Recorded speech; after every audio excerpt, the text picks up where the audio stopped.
अस्सलाम वालेकुम। बीकॉम का ये मेरा जो है लेक्चर 5th है और ये क्वेश्चन है 2011 प्राइवेट और क्वेश्चन नंबर 1।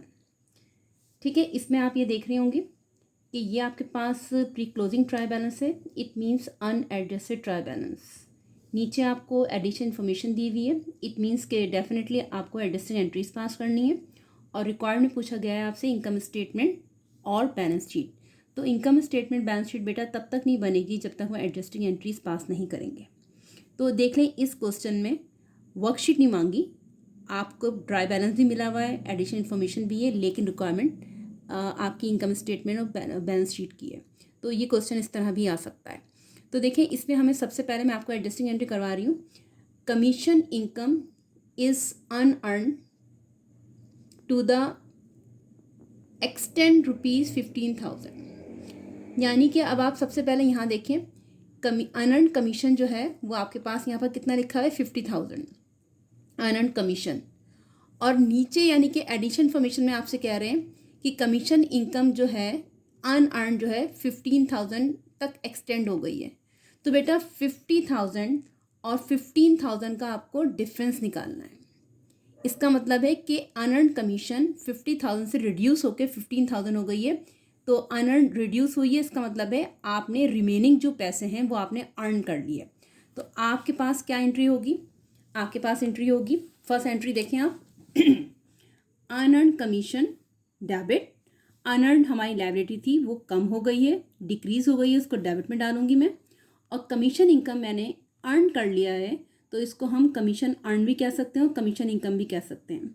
तो ये मैंने 35,000 अर्न कर ली है और अनअर्न इतने से डिक्रीज हो गई है। ठीक है, तो ये आपकी है एडजस्टिंग एंट्री।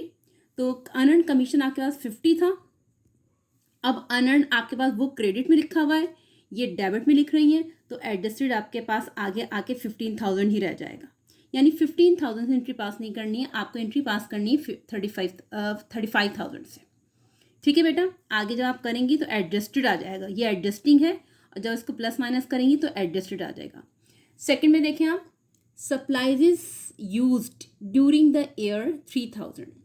सप्लाइज यूज का मतलब होता है एक्सपेंस कितने हुए हैं।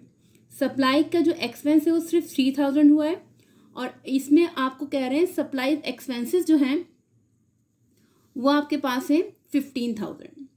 यानी कि आपके पास ट्राई बैलेंस में 15,000 ये भी एक्सपेंसेस हैं और नीचे भी आपको एक्सपेंसेस ही बता रहे हैं। यानी कि इसका मतलब क्या है, 15,000 नहीं बल्कि 3,000 आपके एक्सपेंसेस हुए हैं सप्लाईज के। तो आपको क्या करना है, एक्सपेंसेस को डिक्रीज करना है। आइए इसमें सेकेंड एंट्री देखें आप, सप्लाईज एक्सपेंसेस डिक्रीज हुई हैं कितने से, 12,000 से। इसलिए कि वो 15,000 एक्सपेंसेस हुए नहीं हैं बल्कि सिर्फ 3,000 हुए हैं। तो इसका मतलब क्या है कि प्रीपेड सप्लाईज इंक्रीज हो जाएगी, प्रीपेड सप्लाईज डेबिट 12,000 से, इन दोनों के डिफरेंस से, और supply expenses 12,000। Supply expenses try balance में आपके पास डेबिट में है और यहाँ पर क्रेडिट में लिख रही हैं, तो 15 से 12 जाएगा तो आपके पास 3,000 ही सप्लाई एक्सपेंसेस आ जाएगी, जिसको हम एडजस्टेड कहेंगे। ओके, थर्ड में आइए, थर्ड में कह रहे हैं commission receivable for the year 14,000। यानी कमीशन रिसीवेबल है, रिसीव नहीं किया, रिसीवेबल है, तो उसकी सिंपल से एंट्री होगी 14,000 से ही होगी। कमीशन रिसीवेबल जब रिसीवेबल होता है, रिसीव नहीं हुआ होता, तो हम क्या कहते हैं, कमीशन रिसीवेबल डेबिट एसेट्स है, और कमीशन इनकम रेवेन्यू वो भी इंक्रीज हो जाती है। कमीशन इनकम क्रेडिट में आ जाएगा, कमीशन रिसीवेबल डेबिट में आ जाएगा, कितने से, 14,000 से। इसमें कमीशन रिसीवेबल ना कहीं ऊपर दिया हुआ है ना कहीं है, तो हम डायरेक्ट इसकी एंट्री बनाएंगे। यानी कमीशन इनकम मजीद आपकी 14,000 हो गई है रिसीवेबल की वजह से। तो ये थर्ड एंट्री हुई है। फोर्थ को देखिए आप, प्रीपेड रेंट 25,000। प्रीपेड रेंट, तो आपके पास जो है यहाँ पर देखिए कनेक्टिविटी किससे है, यहाँ पर कहीं रेंट है आपके पास रेंट एक्सपेंस है। रेंट एक्सपेंस जो है बेटा यहाँ पर लिखा हुआ है आपका, रेंट एक्सपेंस जो लिखा है वो लिखा है 40,000। ठीक है, 40,000 है, और यहाँ पर कह रहे हैं कि प्रीपेड रेंट 25,000 है।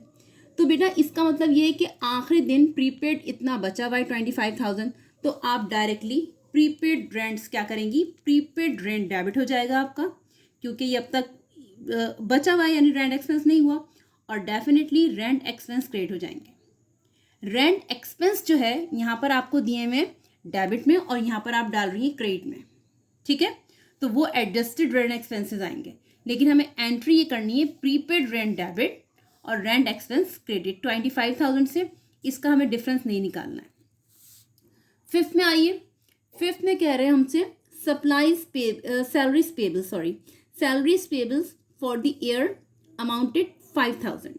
तो सैलरीज पेबल का मतलब होता है सैलरीज एक्सपेंसेस हो गए जो अब तक मैंने पे नहीं किए हैं, तो salary expenses debit, salaries payable credit, same amount से जो कि 5,000 आपका यहाँ पर लिखा हुआ है, ठीक है। फिफ्थ हो गई एंट्री।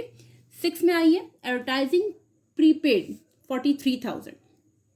एडवर्टाइजिंग प्रीपेड है और आप ऊपर देखें एडवर्टाइजिंग यहाँ पर कहीं लिखा हुआ है, advertising I think prepaid advertising यहाँ पर दिया हुआ है, प्रीपेड एडवर्टाइजिंग है 90,000, यानी कि नीचे भी प्रीपेड है ऊपर भी प्रीपेड है लेकिन अमाउंट चेंज है।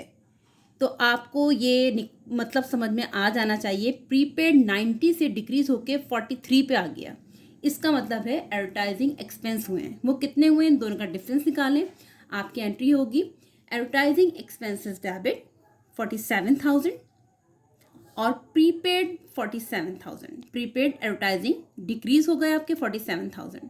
तो ये आपके पास हो गई 6 एंट्रीज हो गई हैं। 6 एंट्रीज के बाद आपको बनाना है इनकम स्टेटमेंट, और इनकम स्टेटमेंट में आपको नेक्स्ट लेक्चर में बताऊंगी। यहाँ तक के लिए ठीक है, समझ में नहीं आया तो फिर आप मुझसे अभी जब भी आप लोग देखा करें फ़ौरन क्वेश्चन कर दिया करें। आप लोगों के रिप्लाई रोहाब के उस वक्त रिप्लाई जब मैं पूछा करूँ ना तो जल्दी से रिप्लाई दिया करें मुझे, ताकि मैं उसकी बिहाफ पे कोई प्लानिंग कर सकूँ, ठीक है ना जी। ओके, अल्लाह हाफिज़।